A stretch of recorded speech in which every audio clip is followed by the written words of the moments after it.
We're back, guys, after that quick break. Jin Air going down in the fastest game of 2019 LCK Summer means that some changes need to be made. Chungo coming back into the mid lane to replace Grace after that game. We were talking in the game. Grace honestly did not have a great one, so I don't mind the substitution. But Jin Air, you know, it's hard to imagine what they're feeling after going down just that fast. I suppose you could say that at least it can't get any worse. Yeah, well, one would hope, right? I mean, that was the fastest game in summer 2019. And that can't feel good. Yeah. And it was a systematic deconstruction across mostly all lanes. And then it was that one big fight at Dragon where they couldn't win, they handshook it, and then it was a series of poor decisions after that that followed that just led to them hemorrhaging gold advantages. Kiin for the win. Greetings from Belgium. I don't know. Nice to meet you guys. She's the Jin Air fan. You could tell on her face. Yeah.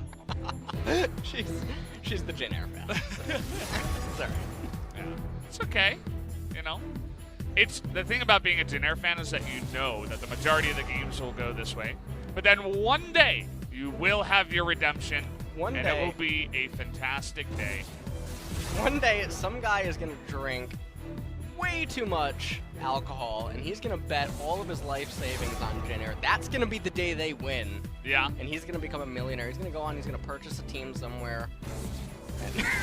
I don't know where I'm going with this, but it's a nice little redemption story. Jin Air can make him fly, okay? As there's not going to be, you know what? There's not a lot of animals on the side of Afreeca, as a cat and a bear have been banned away. Why do you think they named Volibear Volibear? Why didn't they just give him like a normal name? Ooh, what does Voli mean? Does it mean something? I don't. Now See, I have to look. You're the lore reader. Yeah, you know, right? I really do like the lore. Which, it brings me to a point. Did you ever see the Rise cinematic where the Yes. he couldn't find the last rune? Yeah. Thought that meant a new rune was coming, but I guess nothing ever came from it. But so far, bans. Ezreal is the final one there by Jin Air. And Nautilus now being hovered by Afreeca for Senan. They're happy with that Nautilus. He was at least impale bait for the Skarner in the last game. Had a couple of nice hooks, but other than that was just a nice wall for Afreeca and all their damage. But Karma actually did squeak by here, as the last time around they didn't ban Aurelia Afreeca, so the Karma squeaks through and will be immediately picked up. Karma is picked up. We'll see what they want to accompany this with. Yeah, we've seen 3 a lot seconds. of Karma Lux for all the shields, but instead we're just going to have an Azir come out for Chungo, you would have to imagine.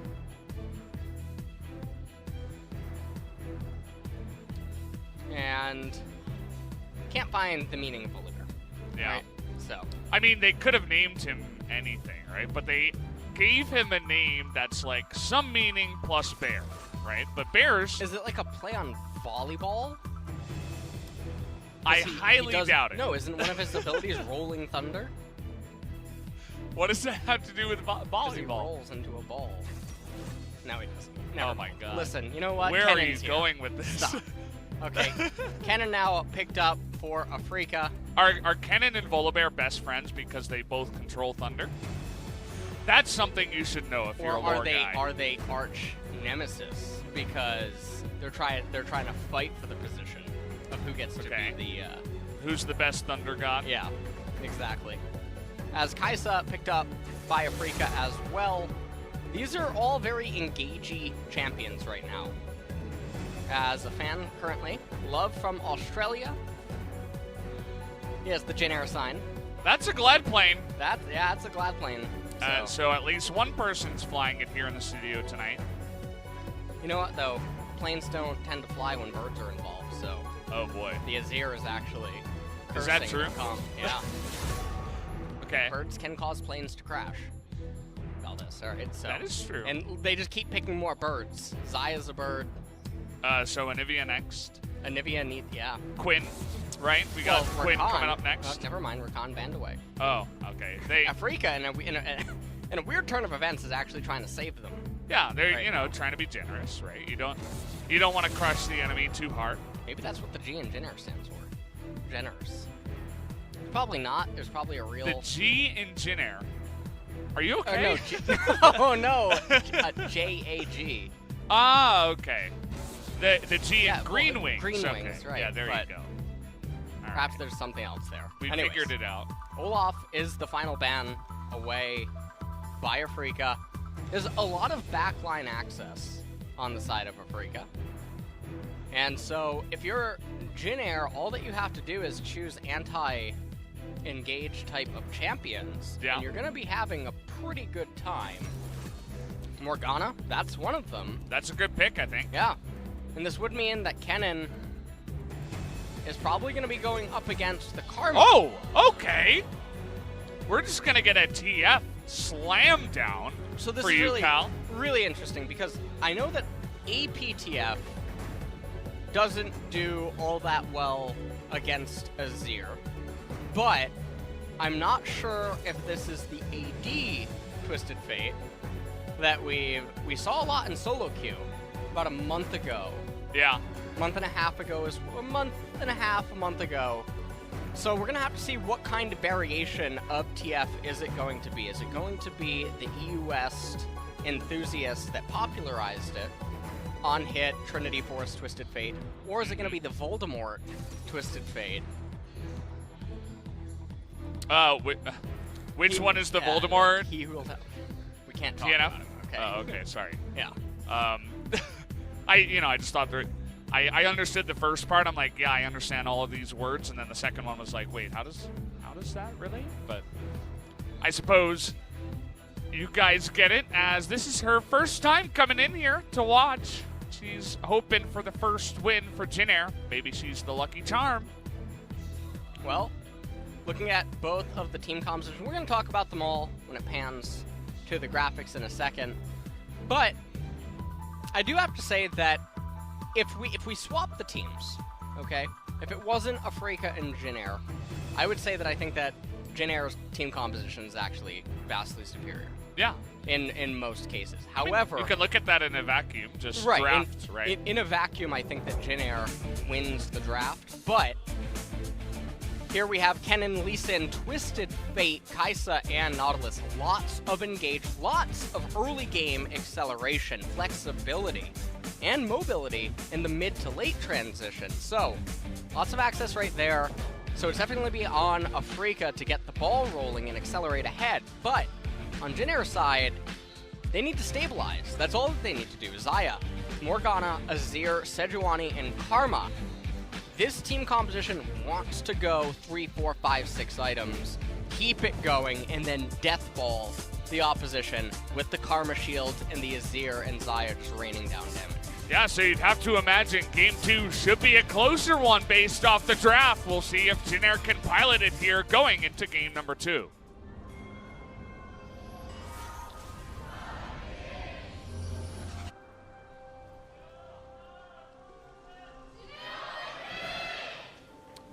We actually have a very packed out crowd here today.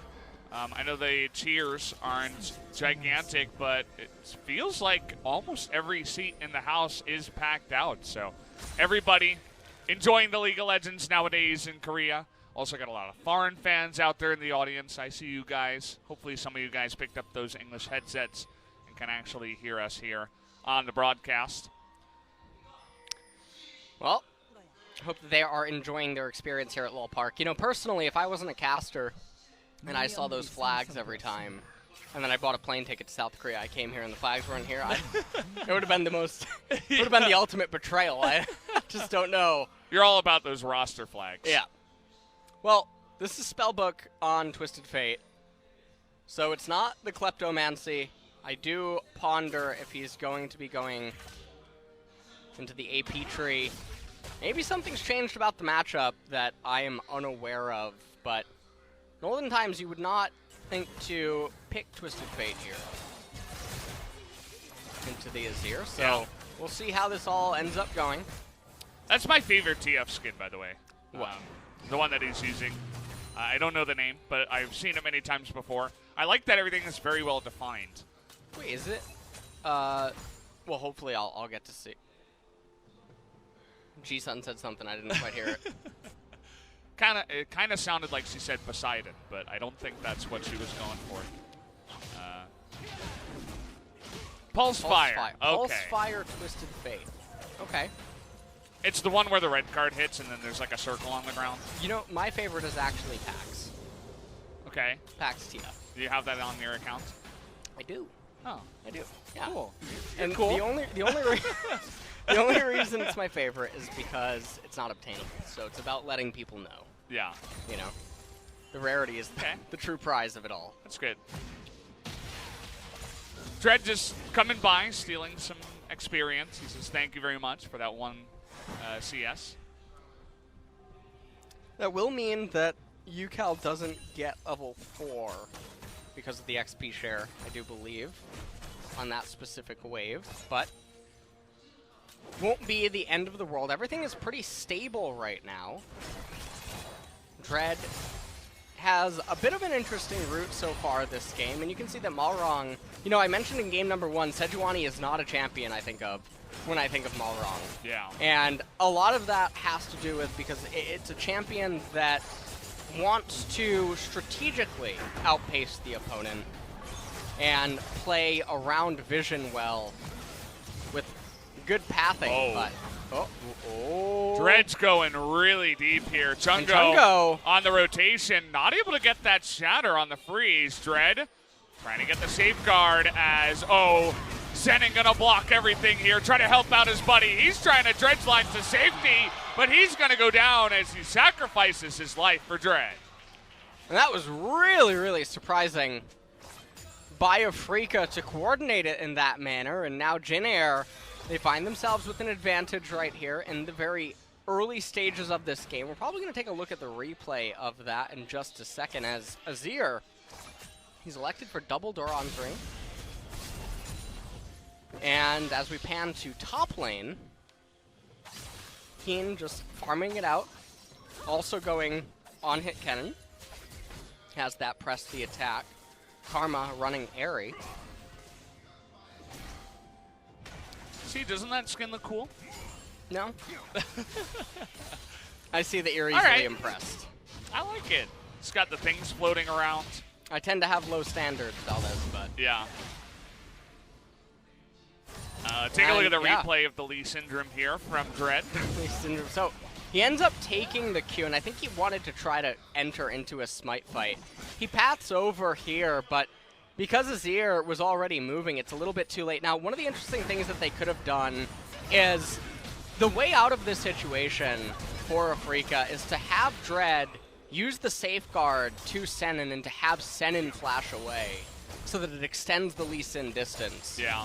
And they would both have to coordinate their flashes and the timing of the Lee Sin safeguard in order to make that work. And they're probably just not communicating that. You can do it without communication, it's just how often has such a scenario popped up in practice, and is the muscle memory really there for that? Yeah.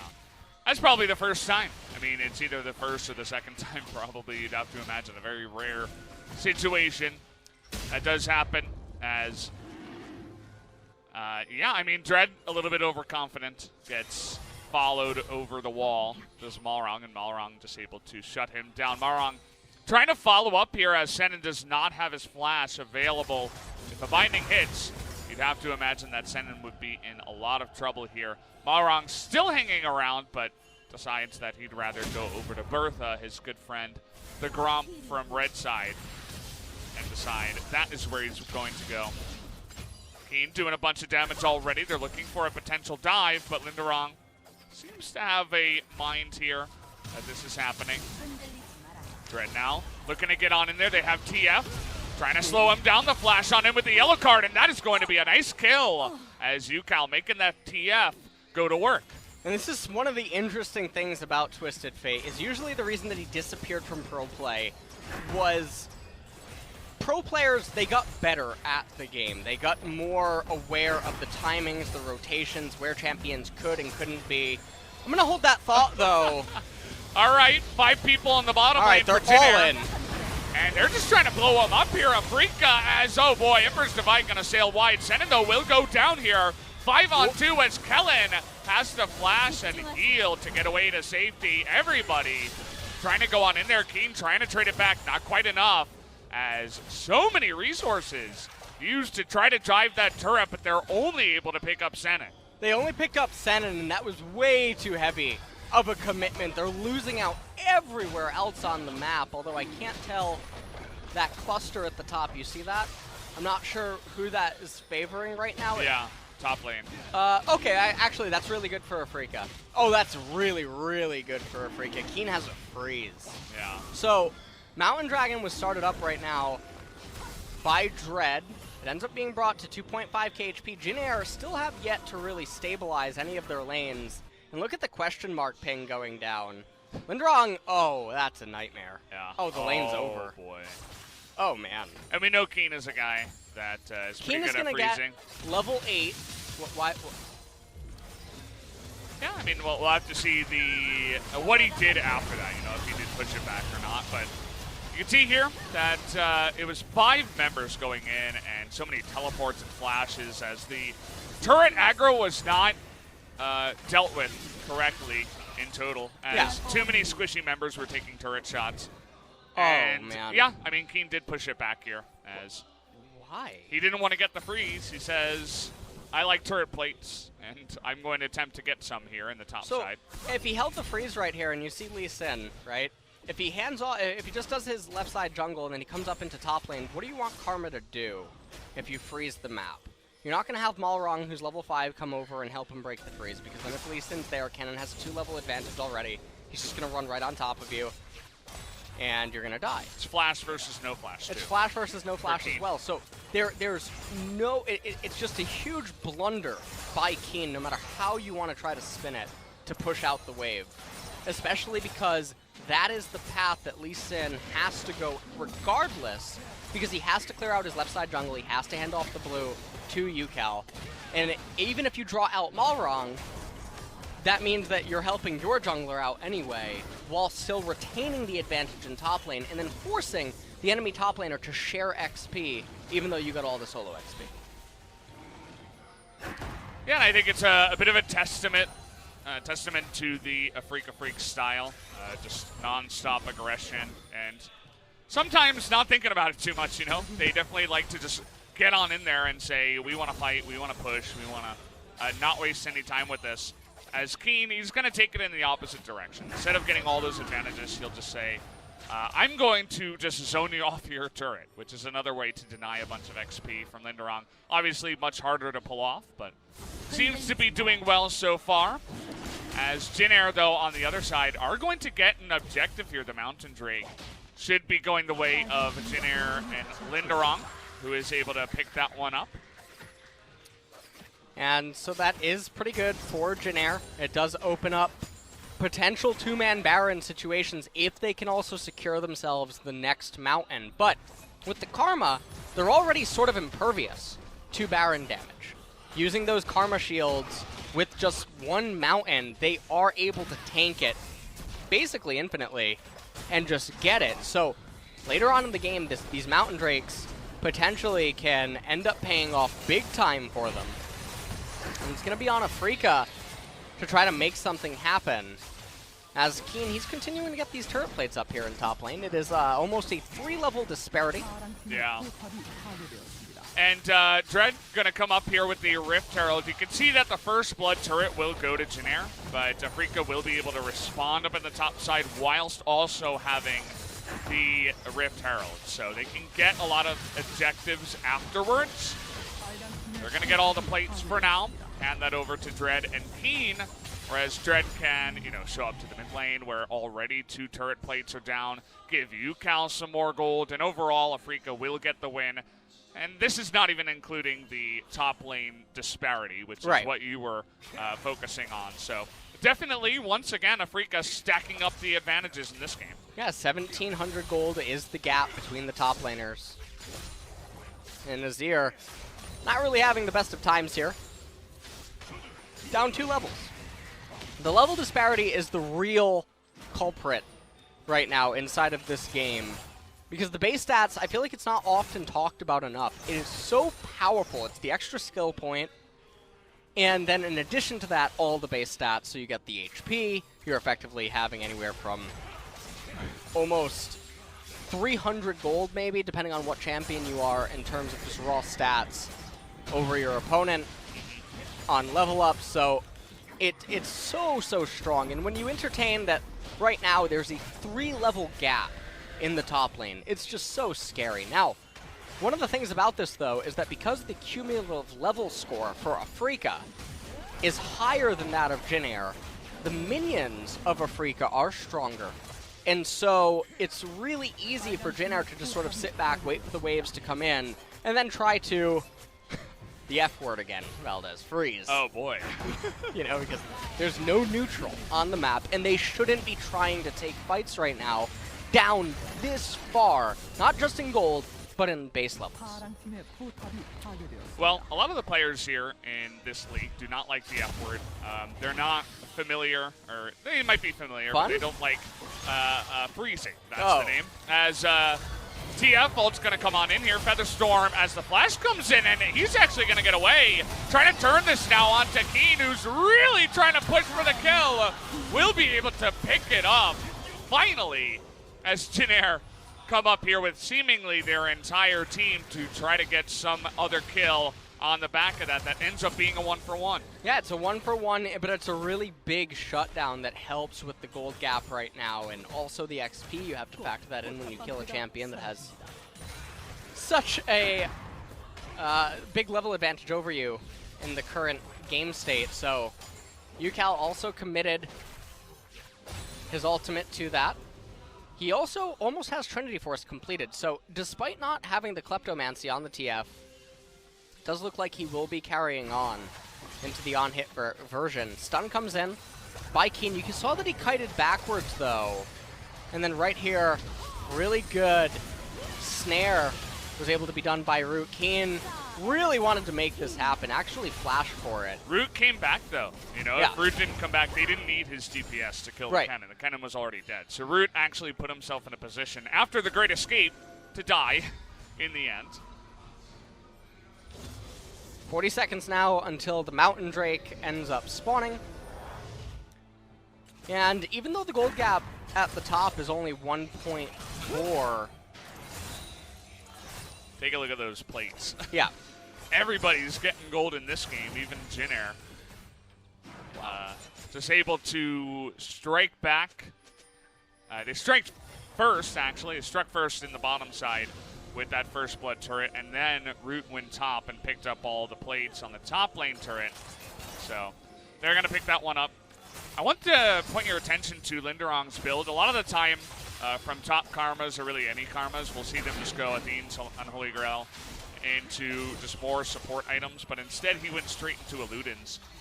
Even though he was getting less gold overall, and he's still going into a bit of a more expensive build here. Yeah. So kind of an interesting decision. Not sure how you feel about that, Ellis. Yeah, I'm a little bit surprised that he's opting into this AP variation of Karma. I think that especially when your two primary carries are the Xayah and the Azir, and you fell as far behind as you did, the fact that you rolled double Mountain and you knew that Mountain was coming up, I think that Lindarang could have pivoted out of this AP build, gone for the supportive Karma, and just tried to say, okay, hey, please carry me. Oh boy. Trying to use everything on Senan here once again, but he is going to get away with this flash. Kiin has teleport. He doesn't have that good of a flank forward, though. Trying to get the steal. Oh, we got it! Pick it up. Dread makes it look so easy. Really nice double kick there with the knockup. Ucal just going to stopwatch, but the feather pullback is huge by Root, doing a ton of damage, and actually will be able to stay ahead in this one, but the TP coming on in from Ucal, trying to get behind the fight, but doesn't really have that much mana to follow up on that one. So 2 kills for 1 in favor of Jin Air, but the Mountain Drake stolen by Dread. The Mountain Drake being picked up by Dread was so clutch for them. We'll see it one more time. You can see he's inching up on the right-hand side. He goes in there, steals it right in front of Malrang's face, despite Malrang having the stronger smite due to the level discrepancy. Ucal having used the stopwatch right there, and you can see that Afreeca's team composition, it sucks really bad at fighting. It cannot take straight up team fights unless Kennen has a miracle flank. So right here they try to salvage a little bit more. They end up getting one more flash out of it at the expense of the TF ult. But now their team composition is going to change modes. It's going to go into smoke and mirrors. It's going to be 1-3-1 with the on-hit, Twisted Fate, and the Kennen both simultaneously split pushing, and because it's AD Kennen, it's really scary. They can both raise turrets really, really fast. It'll be cool to watch if Afreeca can actually pull off this kind of composition. It's not just your straight up, you know, Azir, Sejuani, Nautilus, throw everything, including your ults, into the team fight and hope things land and hope you can work it out. It takes a little bit more than that. It is a more difficult composition to pull off. So, Afreeca, you mentioned practicing and experimenting with certain play styles.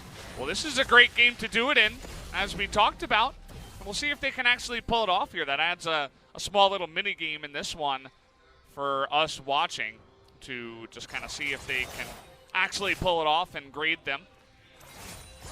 Well, Jin Air, I mean, they're hanging on, right? And this is the type of team composition where if it's two evenly skilled teams, at this stage of the game, Afreeca's still slightly ahead just because of the tempo advantage that they've obtained. But you look at the way that the turrets are all lined up right now. They still have their tier 2 turrets, and the tier 1 turret, that's the real thorn in the side, provides so much vision in the middle, and it's so difficult for the Afreeca team composition to actually get it. So as long as Jin Air, with the Karma and the Azir, they hold this type of formation, it's very easy for them to indefinitely stall this game, especially with the Clown Dragon coming up next, Valdez. Yeah. There's no way, realistically, that Afreeca should be able to force them out of this defensive turtle until Jin Air gets to the item spike, at which case it becomes their game to lose because they'll have the death ball. Yeah, but again, the question has to be, does Jin Air understand all of that, and can they actually play to those win conditions? We have asked that from them in the past, but they have not been able to multiple times, so we'll have to wait and see and grade them on their performance as well. We saw Root with a great team fight the last time on the Xayah. This guy just pulling out another pick that he can do to a high level. He's been just assassinating Senan in the back line with some of those feathers multiple times now and pulling off great escapes. And this won't be the first time that Root has been the main carry of the composition. He's got Chungo next to him this time, and I'll be watching eagerly to see if he can pull it off against Afreeca. Well, Kiin is trying to commence the split push on the right-hand side, and Chungo, I mean, he's going to be one of the primary damage dealers, and that's going to need to show up big for Jin Air. Around the 27 or 28, 33-minute mark is really when this Jin Air team composition truly comes online. So, still got about another 7.5 minutes to go. And during those 7.5 minutes, how much stronger is the Kennen and the Twisted Fate going to get, and what sort of shenanigans can Afreeca sort of pull off? And I'll be honest, this is why these types of team compositions I tend to always advocate against, because of their reliance on outplaying the opponent as well as requiring your opponents to make errors. Yeah. It's a difficult composition to pull off, that is for sure. But we'll see if Afreeca can actually do it here. Senan in this game, you talked about levels. He's struggling at level 8 compared to the level 12 Xayah in the game. Just a couple of autos and one root. He's nearly dying. So it's another thing to be careful about. They're able to push Senan off the turret, and then they group up mid and go for it. Jin Air, you can see they're trying to force team fights. They want to force objectives, and that means we're running at the Baron. And this is one of the ways that you fight back against smoke and mirror type team compositions. You demand that they come to you. We've seen this in many, many esports games across the years. Okay, aiming. Really not wasting any time there, but once again, Senan in the front line. is going to have that aftershock, but Dread, they're trying to play smoke and mirrors in a team fight and pull everybody away, but Root again is going to get that assassination. As in goes Kiin, that's going to be a 4-man stun here, as we got a minigame on the bottom side. Does Afreeca have the damage? It doesn't look like it unless Ucal can do it. Alongside of Dread, they will be able to win that team fight somehow. It's 3 for 3, but Dread is not done yet, nearly able to land that Q, but an even team fight in the end that Afreeca just barely come out ahead on. In Afreeca, they're going to reward themselves, though, with this mid-tier 1 turret. And we talked about before how that's such a thorn in their side. They found a way to somehow win this team fight. Let's just take a look at this. Chungo using his cleanse really early on, aiming with, I mean, that's like something you see in a movie or something. Yeah. He just goes super hard at the back line, probably startled Jin Air with how aggressive he went. And then right here, Kiin said, guys, can we hurry up and do this? As he's slicing Maelstrom straight into everyone, and Dread somehow managed to convince the Azir to just leave his team, leave the rest of his team. Dread. And so, without the Azir there, it's not that easy. They have to hold the Phalanx. They have to maintain the Death Ball. If it falls apart, it's just not that good. And some people might be wondering, well, why do you want a Death Ball against a Kennen? It's an AD Kennen, okay? Karma, use your mantra E. Come on. Yeah, you do that. Let's not be you ridiculous. Should be fine. Should be absolutely no problems. As smoke and mirrors again from Afreeca, they're on the run. As 5 members of Jin Air trying to get on in there, and again, they're just going to have to run at the Baron. But this time around, will Afreeca respond? We do have TP here from Kiin. It's okay, trying to turn on the jungler here, but Dread on the run, and they can't quite get on in there, and the Baron is reset as we got Kiin hitting the turret. And this is it. This is the type. This is the way that this team composition wants to play. Jin Air, you need to just stick to the Baron right now.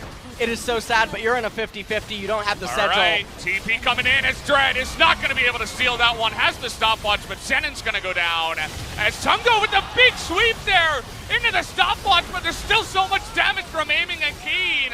As it's a really close fight, Kiin and Ucal now should be able to clean this one up as, man, down to the wire and just barely Kennen, or rather Kellin, is going to survive here.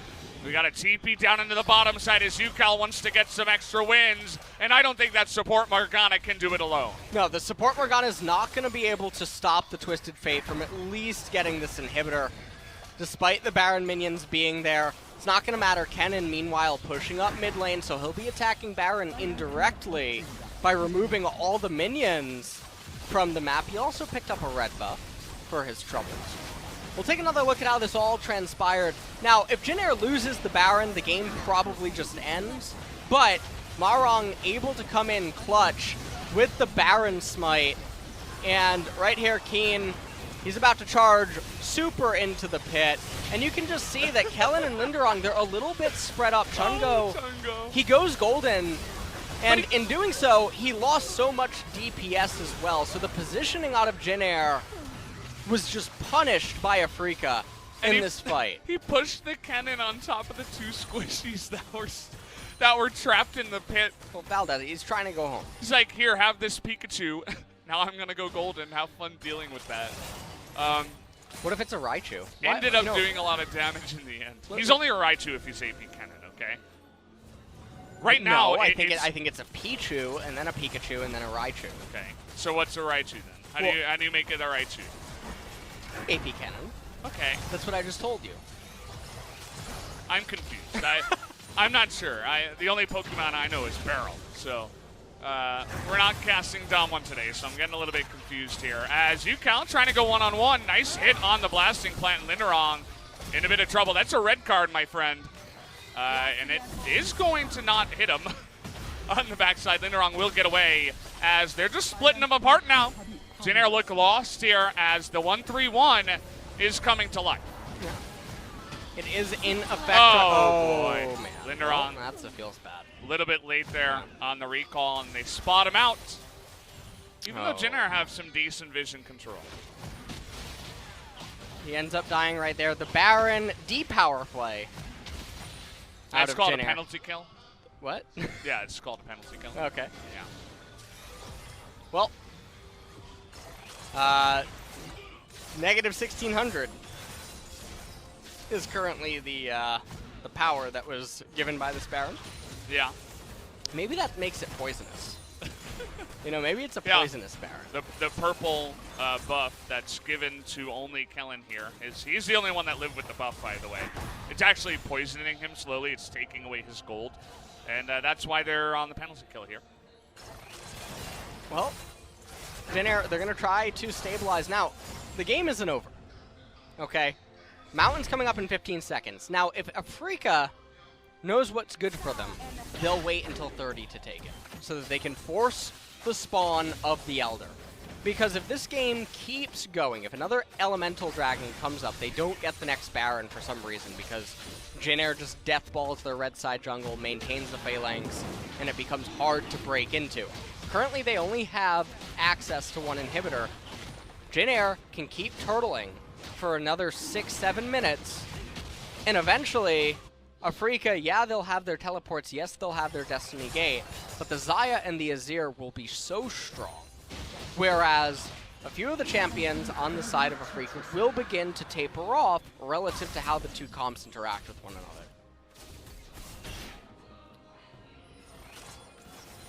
We are going to have to wait and see how this one does pan out along those lines, as it's 11-11 here in the kills. Some nice synergy between these two teams, as we got Infernal next, we got Baron in about 1:30, as I wonder at what point can Afreeca just say, okay, we're far enough ahead, let's just take the Baron, versus let's continue the split pushing that we're going for here. We've noticed Dread trying to group up with TF a bunch of times to assassinate the Karma, as Jin Air have other things on their minds, as the assassination, okay, the yellow card is going to land. Can they get on top of them as they're diving Nexus turrets here? Now trying to cut them off is Kellin, the binding, not going to hit the Lee Sin. As a nice attempt, they're going to get that flash away from Lindarang in the trade for Dread's flash. And now aiming, trying to push out that mid lane. They're going to steal away some of the jungle camps. Baron coming up in 45 seconds. Infernal was the RNG spawn. Yeah. So they could have hit that or Open Drake. So they definitely, or Cloud Dragons, the second one. Yeah. Red buff now. Oh, leashed for Jin Air. Root's going to say thank you very much for that. Kiin not quite able to push in farther, even though they do have the vision. They've got 4 wards. 5 wards in there, actually. Built Morellenomicon again. Moment of silence.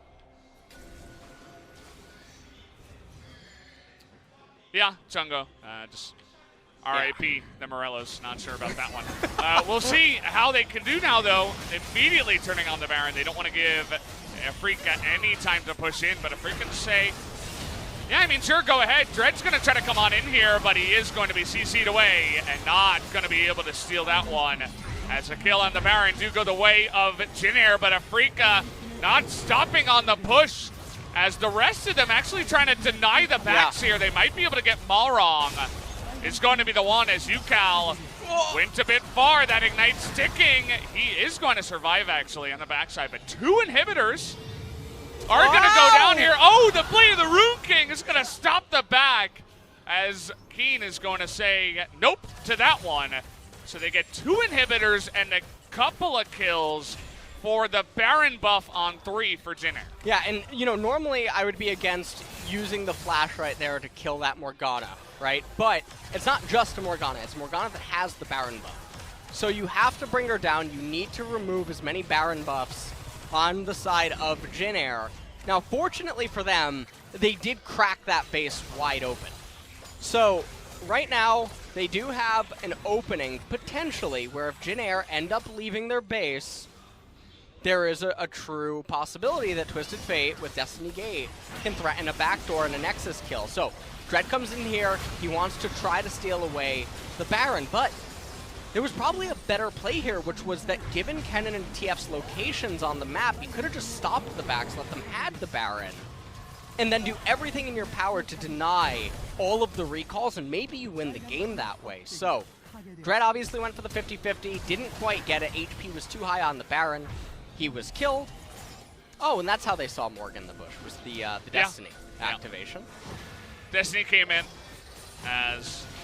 I want to give props to Jin Air for just stopping the DPS.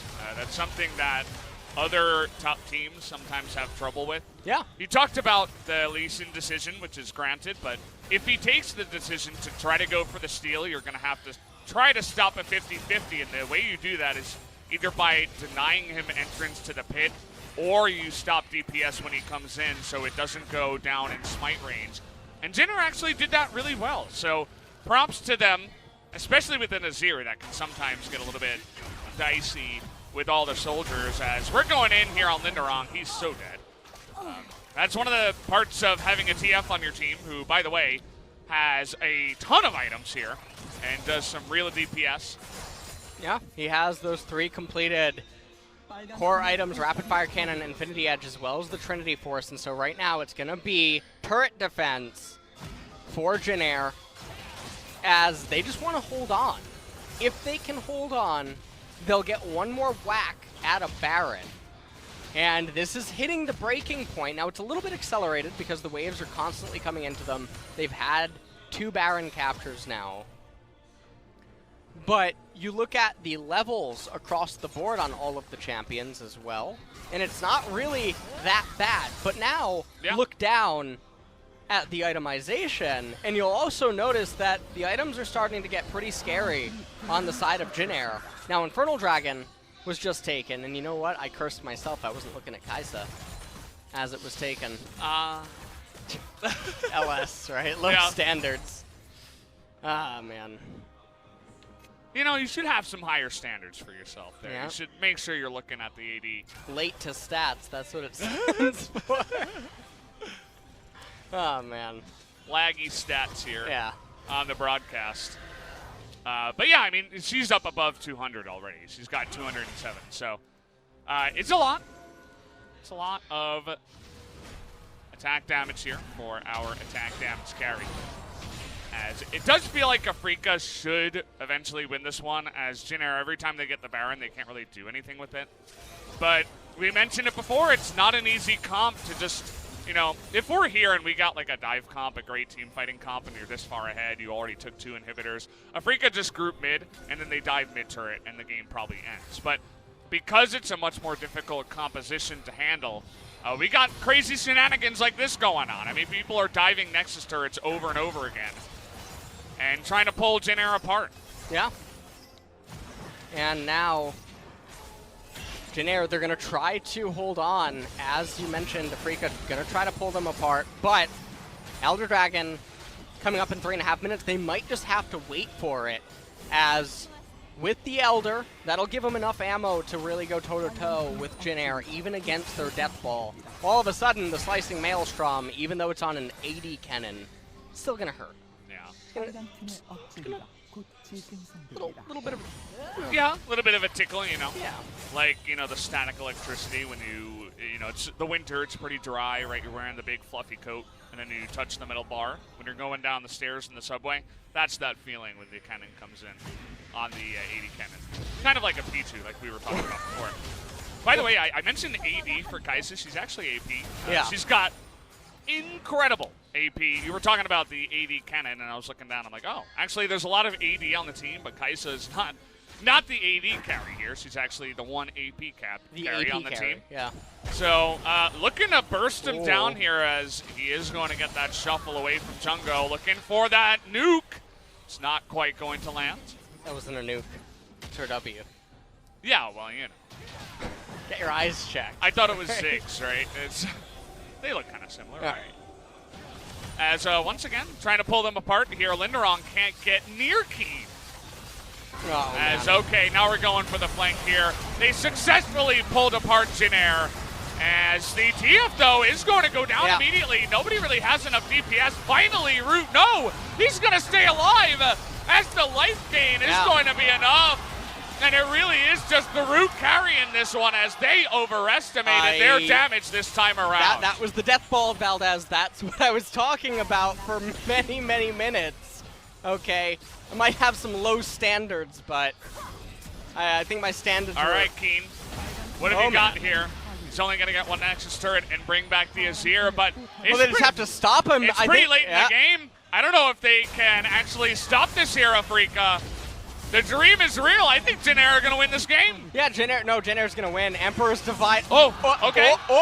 He gets back. All right, let's see what Kiin can do. He's going in. 1v4. Trying to stop them here. He's going to kill Root. He did it! And he's going to kill the Karma. What has he done? That's Ash's Pikachu. He's going to evolve here in a Raichu. He goes down to Malrang, but he's done the job anyway. Oh, man. Senan now has spawned. It's 50 seconds until the Elder. Oh, man. Oh, that has to feel so bad. Chungo had one job. Kiin got so angry that the energy ball finally came out of him. Ash's Pikachu showed up big today. You know what? That's why they always count on him. Oh, man. All right. Well, that was... You have to feel terrible right now if you are Jin Air. That was the death... That's actually the series... That's the sequence of events I told you would unfold. If they would collide straight up 5-on-5, it's always going to go in Jin Air's favor. There's too much power out of the Jin Air team comp as a whole. Afreeca needs Elder Dragon in order to try to fight them straight up. Even if Kennen was there at the very, very beginning of the fight, you have to remember that there were members of Jin Air that was also missing from the fight. And so now Elder Dragon, it's on the map. It's going to be taken, most likely by Afreeca, but Jin Air, they're going to try to potentially contest it, but you have to respect the Twisted Fate in Kennen. That you do. And just take a look at the push in the mid lane too, or the bottom lane rather. Afreeca just going to use that pressure and say this Elder Drake should be ours as well. And try to push in with the two buffs here. There's not much that Jin Air can do to stop those two objectives from going down. And now this is a 4-elemental dragon Elder that is going to bolster Afreeca's damage. Now Kennen Slicing Maelstrom becomes really, really strong inside of these team fights. Now, interestingly enough, the Smoke and Mirrors, it can come to an end. Afreeca can straight up fight Jin Air through this Elder at least until it dissipates. So they have Baron and Elder Dragon, but you can see how safe they're being. They respect the ability to get torn asunder inside of a team fight. Now Jin Air, they're going to have to fight their way to a miracle one last time. No, that's not a Daft Punk. That's not a Daft Punk song, Valdez. Okay, we're not going to celebrate. Yeah. One more time though is going to be the goal for Afreeca. You know it's been a long game for them too. They want to end this as well. And so, one inhibitor in the top lane should be chipped away at here. Not much they can do against the Elder. We got 1 minute left as every bit of poke seems to be just one poke too many. Up against Jin Air's comp, Kiin and Dread. Okay, immediate scimitar. He says, all right, get away from me, I've got QSS. You're not going to be able to solve my problem this easy. All right, well, Ucal and Senan down here in bottom, and you can see that Jin Air, they're just trying to figure... Oh, Senan! Oh, Senan immediately going to go down here. Ucal already getting CC'd down on the bottom side. He's got QSS, though. Oh, he got hit by the binding. Binding. Can they stop him here? Whoa. And immediately the Morgana's going to go down, and that's going to be the third inhibitor as well. That will go down here. As, okay, trying to take out Kiin here, but he looks to turn, but it's not enough damage. As Afreeca still having problems ending this game. Yeah, and this is one of the fundamental issues with their team composition that I mentioned earlier on, where you're on a clock, you're on a time limit. If Jin Air can ever stabilize, the game can end. they just will barrel down mid lane, and Afreeca, if they are forced to be pulled to them, will just end. And right here, I mean, you guys haven't played Pokemon in a while. New one's coming out in November, but here we're getting a glimpse, a little brief advertisement of what happens when your Pikachu's really fed and really strong. But Kiin single-handedly saved the game inside of this play. And then coming back into the live replay, Senan, I mean, he just got absolutely blown up completely. Ucal 8-2 CCs, but Kellin and Malrang, you guys don't have enough damage. Now, if Root had his flash available, Ucal probably dies there. But in the end, it ends up being the triple inhibitor going down 7 versus 5 enabled via the super minions now coming in from every single lane, although bot inhibitor is up. And so now this enters into one of those very bizarre endgame solo queue scenarios that people don't really get to practice all that often, but it does happen every once in a while, where the red team here is so invested. They're trying. They really want to win this game. And if you're Afreeca, you want to start to play mind games with the opponents now and invite them onto the map, and then go for the teleports Destiny Gate. Gonna have to cut you off there as Malrang, though, looking to turn it around. Root has really become this one big fountain laser. Kiin is gonna get away, and now they're trying to pull them apart as Ucal is going to get pushed down here, but he's trying to take out the inhibitor, but he can't, as he's all alone, and Dread here by himself. They're gonna need another savior. I'm not sure if Afreeca can pull this one back now as Dread over the wall is gonna go down. Oh, Liandry's. All right, that's a pretty good item. It is a pretty good item. Kiin now trying to get something done. Oh man, this is farming simulator. What is the CS scores right now? I'm not impressed. All right, inhibitor does end up falling.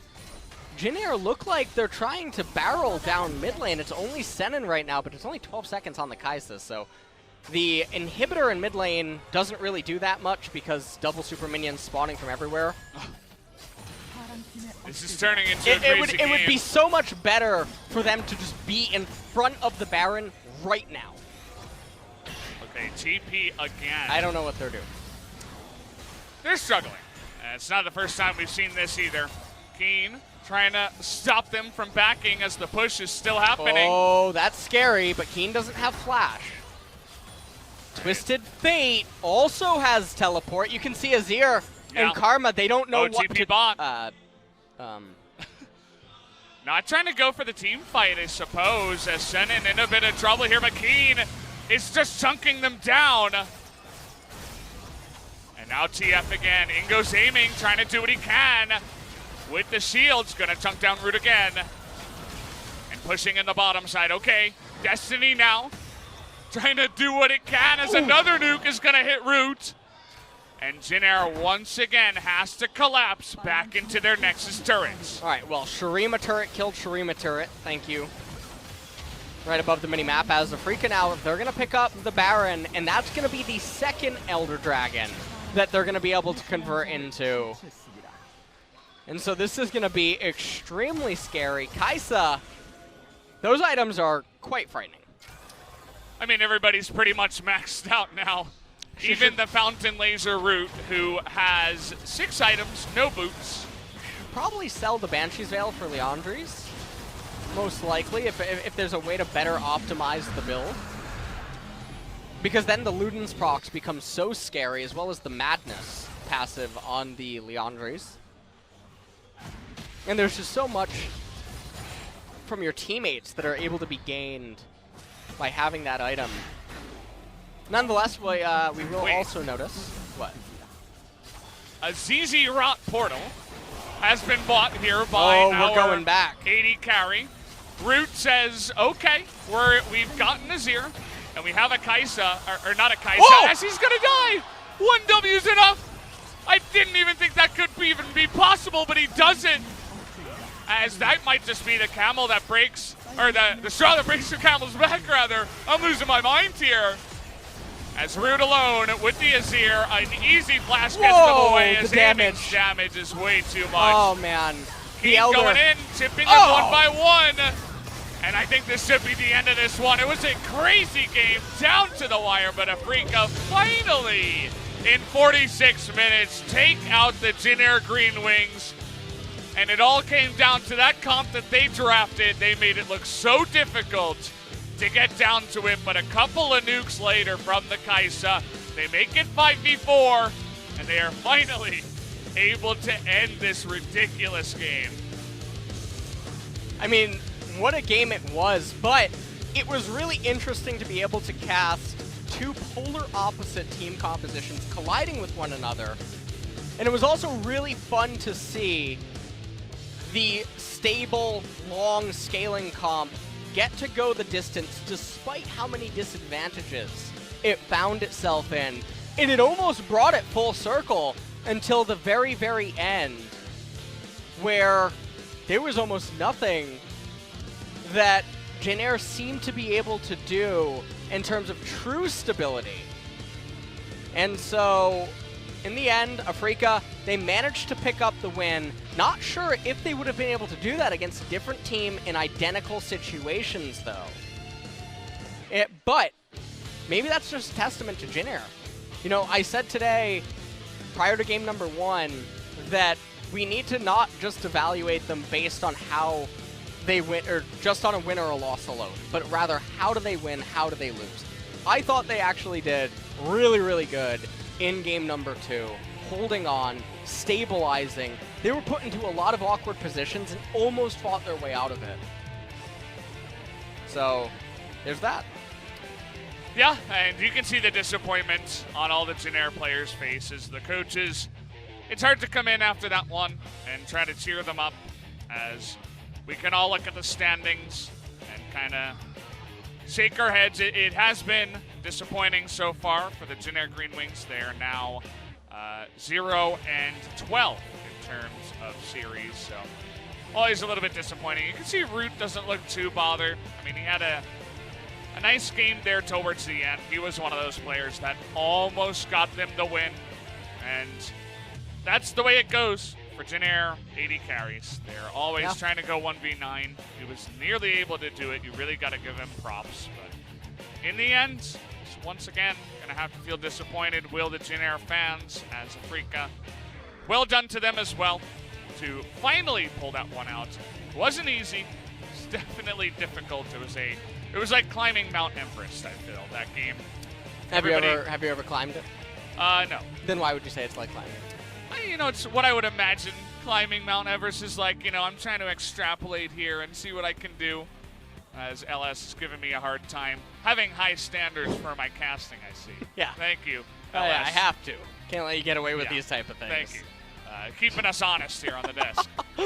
As, yeah, I mean, that was the first series. Game number 1 was super fast. So game number 2 had to be a bit of a longer one to average it out. As, yeah, that's going to do it. I mean, Afreeca did pick up the 2 game wins as well. It's very important. They are in playoff contention. So every time you go into a match, you want to win every single game, because that indicator score in games can also make a big difference once it does come down to it. Yeah, and we're taking a look at some of the highlights from the game as we saw Afreeca struggle to really teamfight. They were like a pack of hyenas trying to find a way in onto their prey, but never quite could really find the openings, although there were some hope, or glimmers of hope for them to teamfight, like we saw right here, Ucal flashing forward in there, backed up by Dread, who had held the Azir at bay throughout that whole fight. Dread goes in here, takes the Q at 2,500 HP, but his hand is sort of forced given that Lindarang is right above the Baron pip. We already talked about, in this moment though, would have been a better decision to not go for the 50-50, instead prevent the recalls and allow the Kennen and TF to backdoor. Yeah. Nonetheless though, aiming and Senan did a really good job at picking up the stragglers and getting the Baron buffs off of them. Destiny Gate comes in here. Kiin able to flash forward, Blade of the Ruin King, along with the Lightning Rush to close the distance right there. Here was Jin Air Greenwings' almost iconic stand in this game, where, just take a look. Oh no, this is, yeah. Yeah. Yeah, this is actually the team fight. As the Xayah Oh, She gets boy. locked up, but they didn't have enough damage to kill her, and then Azir almost joins the fight. Karma almost joins the fight. They were outnumbered, and they still managed to do extremely well inside of that fight, but then Jin Air just started falling apart, bits and pieces across the board. Not sure where the lightning rush is on the, there it is. Hey, you used it to get away. He used it to get away. That's one thing, you know. This was Ucal trying super hard to just get that inhibitor. Ended up going down. Dread, everyone was committing so hard to get that inhibitor so they could guarantee the 2 super minions per wave. Weren't quite able to get it until Kiin. He almost lived here. Yeah. As well, which was pretty Leandri's, impressive. it's, But Leandri's, yeah, cheater item. we like Leandri's a little bit better than the Merlin Omicron, to be honest. Yeah. I'm going to take a listen in here towards the end as this is okay. This is when Kiin stops the end, so you can see they're already doing the ooh and then the ahing. They're feeling bad about themselves, but let's see what they say about Kiin carrying this one.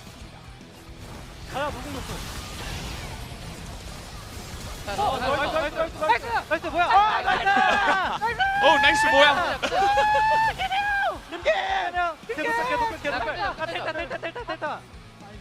Use teleport. Go slow. And yeah, that's a game that's going to bring in some big damage numbers. Wow, As drop off. You could tell that Afreeca, they were giving up. They were like, oh man, we lost. Yeah. Wow, that sucks. And then good older brother Kiin comes in and says, don't worry guys, I got you. Don't even fret for a second. And they were all singing the praises of him. He was the big hero after that game. Valdez didn't say that at all. We had the translation. Yeah, I was translating their feelings. Oh. I know that's a you little bit are a hard for you. Somali. Well, but that's what I was doing. So. Yeah, just That is quite a special ability. All right, so helping you guys out with that yeah, translation. I wonder who the MVP is going to be from that game. I know that we both voted for the real if it's anyone MVP. other than Kiin, That's Kiin. it's theft. Okay. Yeah. Here we go. Well, we've been surprised before, but this time we will not be, Alright. as I think everybody was on the same page here. No riots necessary. It was a long game. There were a lot of things that happened, and everybody pulled off some sick plays, but truly the guy who saved the game and brought it back and was the most valuable player was Kiin in this circumstance. And he was, I mean, he single-handedly turned like 3 major points in the game for them. This is the highlight. This is Ash's Pikachu. Yeah. Now, don't ask why he's wearing a skin, but you don't need to know about that. He is so angry. He's trying to hide his Look identity. at his face. You can't even see it. He turned around. He tried to run away, but He almost quadrant Yeah. there, too. That's a big Pikachu. That was some incredible stuff there. The stuff of legends from good old Kiin. We mentioned he has been taking a little step back from legendary status, but he went right back up there really quickly. So I'm going to hand it over to Ji-sun to help with the translation. Let's hear now. Thank you very much, guys. This is Ji-sun with Face Either Translation, and we'll be hearing from Ucal, Kiin from Afreeca. It was one of the most exciting game of LCK this split. It was a long game. How do you feel about the win, Ucal?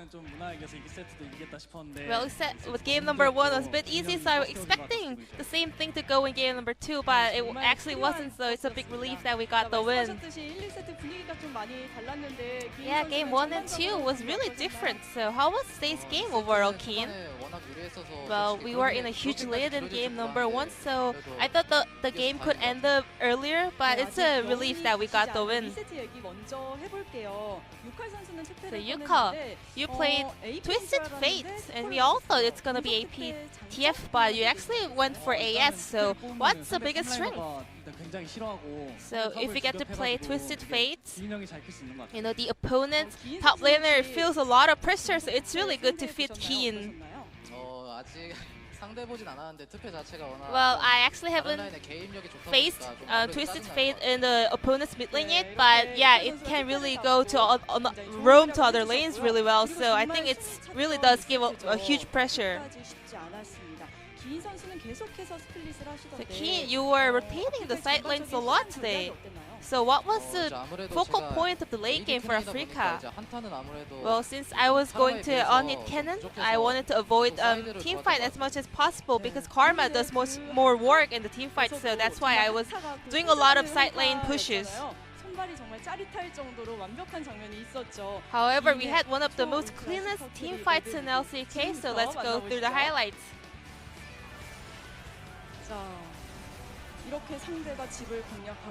So Jin Air was trying to take down the nexus, but you managed to TP over there. But at that moment, well, I didn't expect Chungo to stop me from TPing because I was in a hurry. And I wasn't that sure that I would be able to kind of stop them from taking down our nexus, but it's a big relief that I pulled that off. Then what did the teammates say? We thought the game was actually over, but he looks so different to me now. He's so great and like awesome. I mean, you always pick on him now, but are you gonna stop that now? Well, I don't know. I'll see after the split. Well, this won't even last more than a day. So let's go back to game number 1. So another Corki versus Azir, and you were playing Azir. So what are your thoughts on that matchup?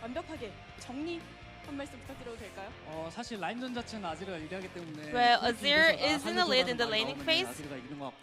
So if Corki says like, save me, well, that's a big win for Azir, but if that's not the case, I think Corki is better than Azir, to be honest. We have another highlight for Ucal in the Inferno Drake teamfight. So Senan was actually caught out over there. Do you remember that moment? We have the VCR ready.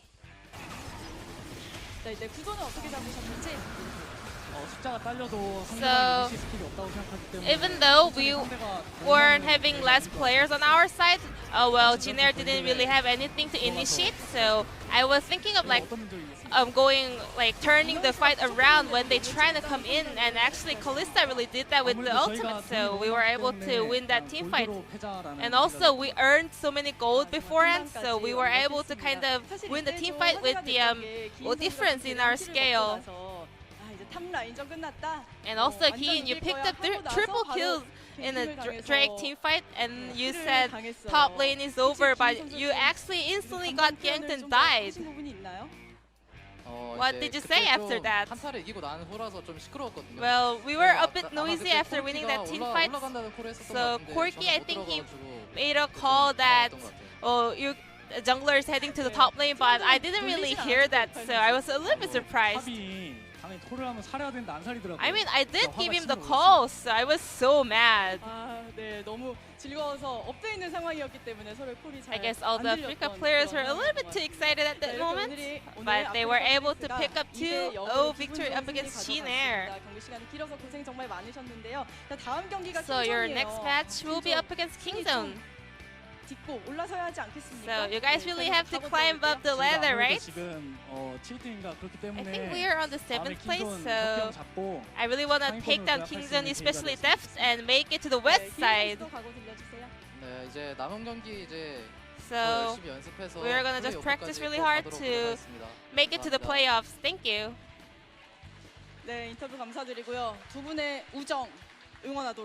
I will always support for the friendship of Kiin and Ucal, and this will be the end of the interview with them. Thank you. Well, thank you, Ji-sun, as always, for the wonderful translation. Good to hear from Ucal. I always like him in interviews. He's quite charismatic and can offer some interesting and fun answers, so good to hear from them. Afreeca pick up the 2-0. Kind of what we were expecting. That game 2 was definitely a treat to watch and see how the TF and 80 Kennen composition could work. So I feel like that was a good one to go into the break. And then we will have, of course, Hama Life up against Sandbox after that break. Yeah. And if you take a look at the standings, remember, Afreeca, they really needed this win here today in order to have a chance at continuing to get into the playoff run. And Jin Air, well, is there any...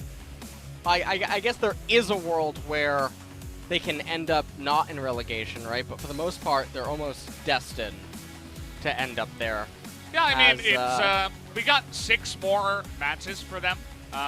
They would have to win 2, and Hama Life would have to lose every other one. Actually, Dinner would probably have to win 3 because Hama Life would almost definitely have the head-to-head tiebreaker over them. And you would have to imagine the game score would be the same just because Jin Air has lost way too many 0-2s to really come back on the indicator score. So it's possible.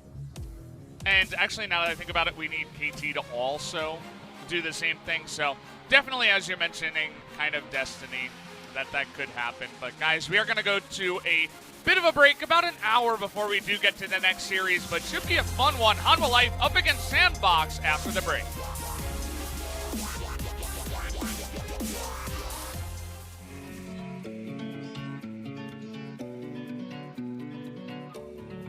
You take me higher when I feel low, make my world brighter when I'm alone. I keep on rolling, oh, with your fuel.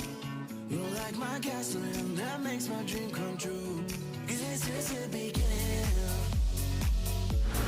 Together we'll be winning. With you I'm a savage. Make my sorrow silly.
This place won't grind me